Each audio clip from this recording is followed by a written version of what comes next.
السلام عليكم ورحمة الله وبركاته. وبليون كيا بقربين كويا هراتي فجأة أول شيء بلشي هرانو كي كلا تربي أبي تيشيرتي فاشيني دتشي فيسبوك ني ربي سقوفتي كنا isiniif maxxansuun miti nagaafataa turtani kottaa har'ammoo akkaataa itti godhatan isin agarsiisa aappiin addisii osoo hin taane kama dura beektanuu walaakin fooyya'ee dhufe malee tisheertii immoo eessaa arganna yoo jettan tisheertii adii barbaadan koomentii jala isiniif hanqaa'a tisheertii immoo argattanii namoonni biyya arabaa jiru tisheertii adii namni dhabeen jiru shaarbii shiita adii qabdanii ijoolleen dhiiraa tisheertii kana irratti godhatan kana irratti nan godha laammaan harratti nan godha jechuudha tisheertii kana irratti godhatan malee omti cinqii kan faranjii kana rabaa barbaadu jedhan jiru keessumaa irratti godhadhaa isin agarsiisa kottaan afaan abaa assalamu alaykum Bikserteetu kan argachuudhaaf pilaastoora keessa intani aappii mawcuu jirtu kana kunoo aappiitti kan agartan kan bikserteettanii buufattanii kanaaf okkee oppiin godheen seen ammaan gabaabinumaa isin agarsiisame afwan hojjedheen jira amma dudubbatin deebi'ee isiniif hogga fidu akkasitti fida jechuudha isin immoo bakka eda'uu argattan bakka xiyyeetti qabe kana rukuttanii san booda suuraa isinii suuraa barbaadan suuruma adii haa ta'u malee waan feetan irra godhattanii amma suuraa filadheen dhufaan suuraa adii kana akkuma agartan kana suuraa hokkeetti godheera bakka kirooppii jettu kana bakka kirooppii kana mallattoo kirooppii kana argitaniitu bakka kirooppii jettu kana rukuttanii bakkuma xiyyeetti qabe fayyadamuun akkas gadi buttanii morma irraa kuttan yoo feetan yoo keessan ta'es jechuudha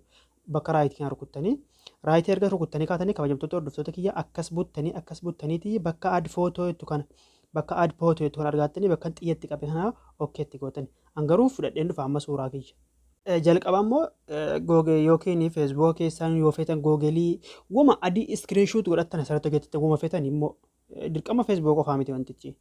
Kanaafuu an feesbuukii kaafadheen jira waan ta'ennaan okkeetti godha. Sana booda gaara bakka adii obboleewwan kiyya dhiifama erga akkanatti fidattanii booda viidiyoo addaan citee bilbila biraatiin waraabaara xiqqoosi rakkinni iskiriin kaameeraa irratti rakkoo qabaarra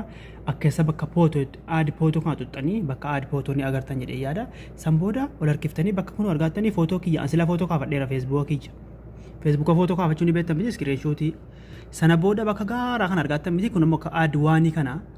wagga tokkoof isii cuqaaftanii sana booda isiniif gala jedhee yaada amma isa kana akkana guddifattanii suuta isii ana qabdanii guddifattanii yoo fitan akkana bal'ifattanii akkanatti tisheertii fi mufeetan irratti tisheertii adii haa ta'u malee akkana taa'eera miti suutumaan akkana haatanii akkas hootanii bakka amartiin argattanii bakka amartii kana ni agarta miti bakka amartii kanaaf waan yoo isinitti mul'achuu dee bakka amartii akka fakkeenya isaa akka amartii kana bileed bakka jettu kana wagga tokkoof cuqaastanii san booda akkas haatanii suutumaan afwan barreeffama gubbaa kana akkana haatanii isii kana irratti barreeffama lammaffaa irratti isii kana argattan jedhee yaada mul'atti isinitti isii wagga cuqaastanii kaatanii mallattoo raayitii gaara kana cuqaastan kuno mallattoo raayitii gaara jirtu kana wagga tokko kana cuqaastan kalaas ta'ee jira argattani ta'ee jira jechuudha isiniif gala jedhee yaada wanni isin dagachuu hin qabne akkamman godhetti akka dagachuu hin qabne inshallah kaameeraa rakkina kaameeraa xiqqoosi iskiriin na waraabuu dide viidiyoon jechuudha kanaafuu inshallah isiniif ifa ta'a jedhee yaada san booda kunoo bakka xiyyaa kana rukuttanii gadi buufattanii an gadi buufadhee hedduu waan hin qabu